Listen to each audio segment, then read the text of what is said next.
अस्सलाम वालेकुम। कैसे हैं आप सब लोग? उम्मीद है सब खैरियत से होंगे, खुशबाश होंगे। अल्लाह ताला आप सबको खुश रखे, अपने हिफ्ज़ व मान में रखे। मैं भी अल्हम्दुलिल्लाह बिल्कुल ठीक हूँ। और अभी मैं फ्रीज़र से गोश्त निकाल रही हूँ, बच्चे स्कूल चले गए हैं। तो गोश्त निकाल के धो के रखती हूँ पैकेट बना के, और अब गोश्त निकाल के पानी में जो है वो मैं रख दूँगी। फिर उसके बाद में ग्रीन टी अपने लिए बनाऊँगी। अब हल्की हल्की सर्दियाँ शुरू हो गई हैं, तो फिर जो है वो मुझे ग्रीन टी पीना बहुत अच्छा लगता है। जब मेरी ऑनलाइन क्लासेस हो रही होती हैं, या जब मैं मेरा मी टाइम होता है, आप लोगों से बात करने का टाइम होता है, तो स्पेशली जब मैं ग्रीन टी अपना कप बना के रख लेती हूँ। और कॉफ़ी भी अब मुझे बहुत अच्छी लगती है। चाय भी कभी कभी बना लेती हूँ, क्योंकि अब चाय बहुत ज़्यादा एसिडिटी करती हैगी मुझे। तो वो, लेकिन चाय की जो बात है वो बात किसी चीज़ में नहीं आती है। चाय चाय है। तो फिर ये है कि ग्रीन टी फिर मैं बना लेती हूँ, ऑल्टरनेट है चाय का। तो जब सर्दियाँ हल्की हल्की शुरू होती हैं तो बहुत मज़ा भी आता है, वरना पूरी गर्मी तो बहुत ज़्यादा मैं ऐसे छोड़े रहती हूँ कि किसी किसी दिन गर्मी भी होती है, और फिर बहुत अच्छी, बिल्कुल अच्छी नहीं लगती। बस पता नहीं क्यों गर्मियों में नहीं, जून जुलाई अगस्त में ग्रीन टी नहीं अच्छी लगती।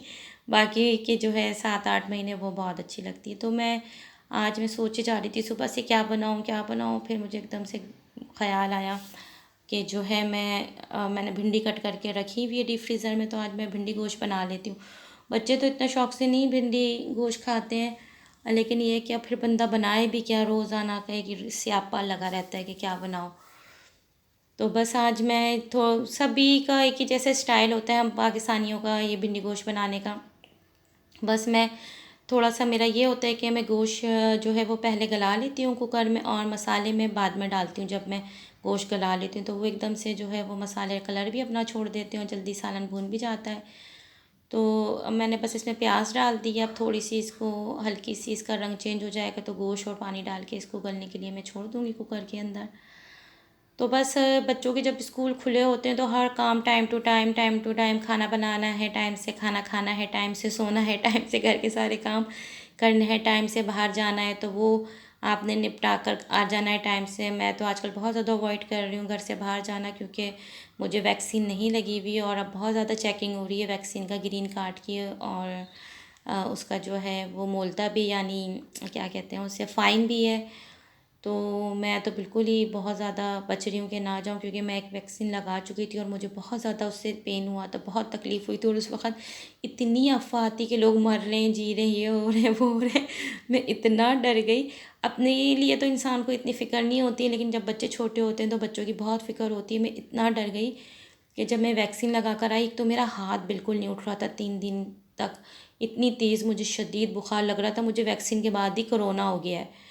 तो वो मुझे इतना दर्द था मैं बता नहीं सकती। पूरी मेरी जो है गर्दन में, मेरे पट्ठों में बहुत शदीद तकलीफ़ थी। मैं तो जब दूसरा मेरा टाइम हुआ 1.5 महीने के बाद, मैं तो नहीं गई वैक्सीन लगाने, मेरे हस्बैंड चले गए थे, लेकिन मैं नहीं गई, वैक्सीन मेरी नहीं हुई। अब पता नहीं डॉक्टर के पास जाएंगे, अब वो कितना चीखेगा चिल्लाएगा, यानी अब पता नहीं अब क्या प्रोसेस है कि एक लग गई है और 3 महीने के अंदर अंदर आपको दूसरी लगवानी होती है, और मेरा तो 3 महीने कंप्लीट हो चुके हैं। अब वो पता नहीं किस तरह वैक्सीन लगेगी, अल्लाह ही रहम करे।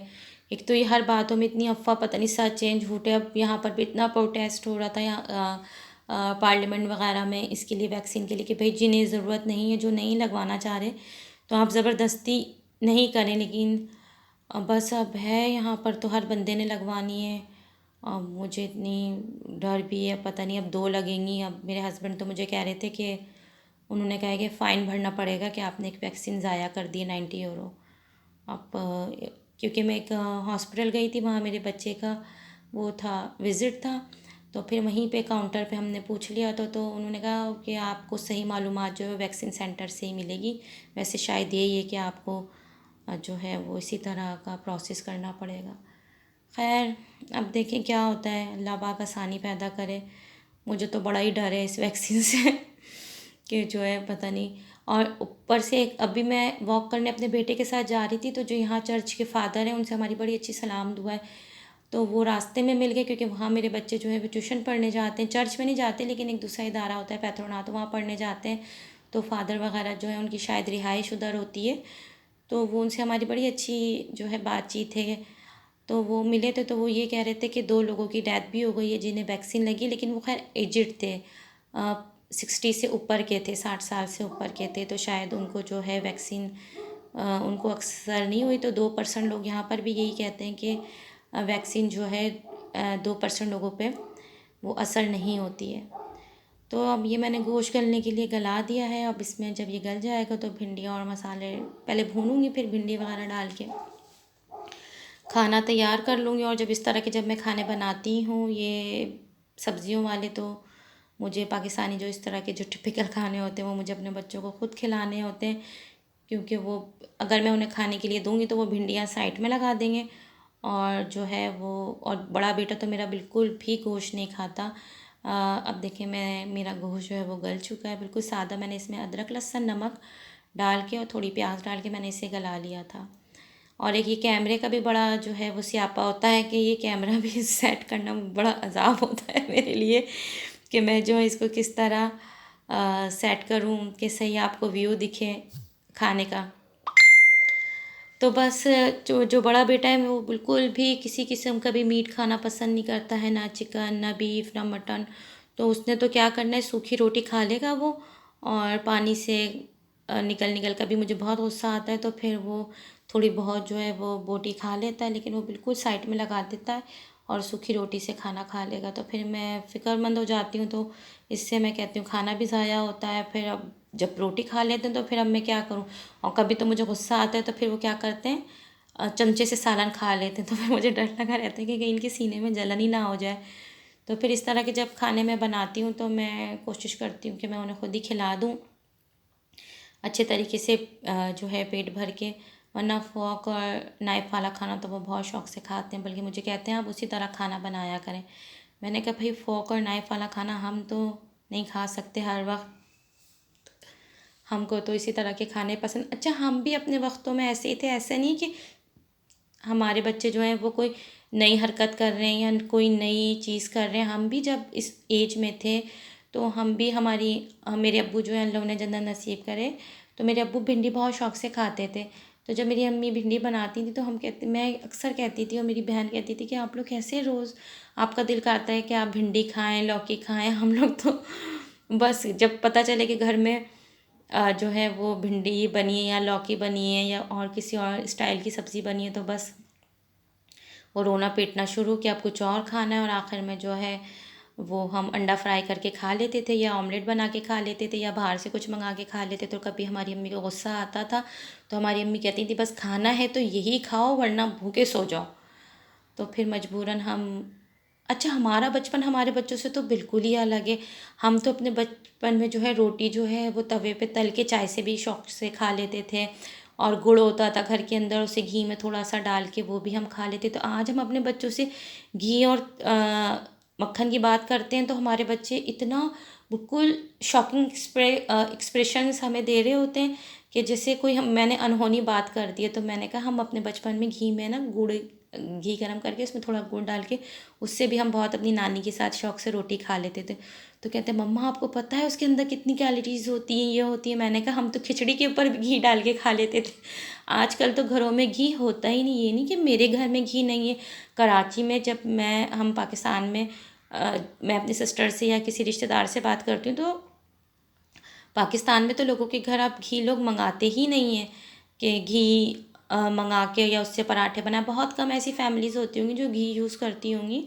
और अगर लोग अब घी यूज़ भी करते हैं तो कोशिश करते हैं कि वो देसी घी के, जो कि कराची में मिलना नामुमकिन बात है, लेकिन लोग अपनी तसल्ली के लिए शायद ख़रीद लेते हैं तो वो मिल जाते हैं। तो हमने तो अपना इतना अच्छा बचपन गुजार लिया, ना हमें ये फ़िक्र थी कि इसमें कैलोरीज़ कितनी है, ना हमें फ़ैट होने का कोई मसला था, ना और कोई हमें प्रॉब्लम्स थी। और आजकल के बच्चे इतनी छोटी छोटी सी उम्र में इनको ये सब पता है इसमें इतनी कैलोरीज़ हैं, एक चमचे चीनी में इतनी कैलोरीज़ होती हैं, एक कोल्ड ड्रिंक के टिन में इतनी होती हैं। भैया हमने तो बड़ा अच्छा बचपन गुजार लिया। कभी कभी मैं सोचती हूँ आज मेरी आवाज़ भी हलक से नहीं निकल रही क्योंकि मौसम चेंज हो रहा है, तो मेरे भी हलक में, बल्कि सभी के हलक में दर्द है। और थोड़ी थोड़ी मेडिसिन भी मैंने देना शुरू कर दी। लग रहा है कल तो मुझे स्कूल की जो है बच्चों को छुट्टी करानी पड़ेगी, किसी एक छोटे वाले को तो स्पेशली मुझे लग रहा है कि जो है उसको तो, क्योंकि अब चेकिंग से स्कूल जाते हैं और वो जब मीटर लगाते हैं सर पे बुखार हो गया तो जो है उसको अंदर नहीं जाने देंगे और मजबूरन वो मुझे स्कूल बुलाएंगे और मेरे पास ग्रीन कार्ड नहीं है, तो फिर मैं स्कूल के अंदर भी मेरी एंट्री नहीं है। तो बस आज ये मैंने भिंडी गोश्त बना लिया। गरम मसाला दिखा रही हूँ, मैंने ख़ुद बनाया है, इसकी भी एक वीडियो बनाऊँगी इंशाल्लाह। गरम मसाला मुझे यहाँ का बिल्कुल पसंद नहीं है। और जब ये लास्ट की मैं वीडियो बना रही थी, तो जो है ये मेरे जो किचन का कैबिनेट है उसका कोना ने जो है वीडियो थोड़ी सी रोक लिए। तो कोई बात नहीं, आप सब तो मेरे अपने हैं, तो अब इन बातों का इशू नहीं लगता। तो बस दुआओं में याद रखिएगा और अल्लाह ताला आप सबको अपने हिफ्ज़ व अमान में रखे। फिर मिलूँगी इंशाल्लाह नई वीडियो में, फिर किसी नए टॉपिक पे।